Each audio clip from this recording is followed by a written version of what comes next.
Masusukat ang tapang nyo sa extreme adventure sa Bali, Indonesia. Ang isang gustong mag-bungee jumping, hindi makatalon kaya nagpatulak na lang. G tayo riyan kasama si Ian Cruz. Pag sinabing Bali, Indonesia, chilling sa beach ang unang naiisip.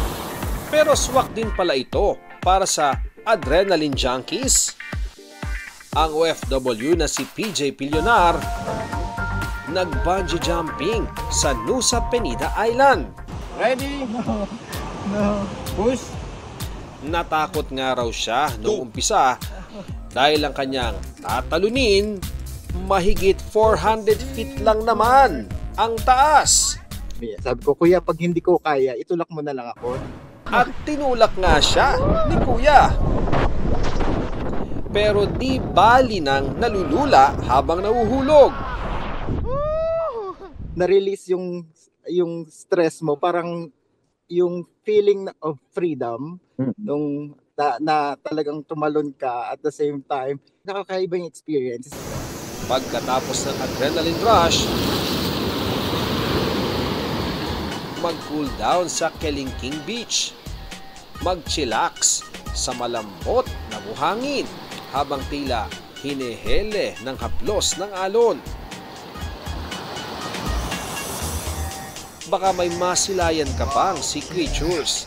May overlooking view on ng nakabibighaning dagat na pwedeng ma-enjoy. Habang kabanding ang mga unggoy. Nature's lovers destination naman ang bayan ng Ubud kung saan pwedeng lumangoy sa isa sa mga pamosong talon at mag-swing habang tanawang rice terraces. May community farm din kung saan pwedeng matikman ang iba't ibang klase ng kape at tsaa, kabilang ang luwak coffee na galing sa beans na partially digested at inilumi ng civet cat. Sinasabi nila na one of the best coffee in the world. Parang mga 16 varieties of coffee and teas yung pinatikim sa akin. Ian Cruz nagbabalita para sa GMA Integrated News. Huwag magpahuli sa mga balitang dapat niyong malaman. Mag-subscribe na sa GMA Integrated News sa YouTube.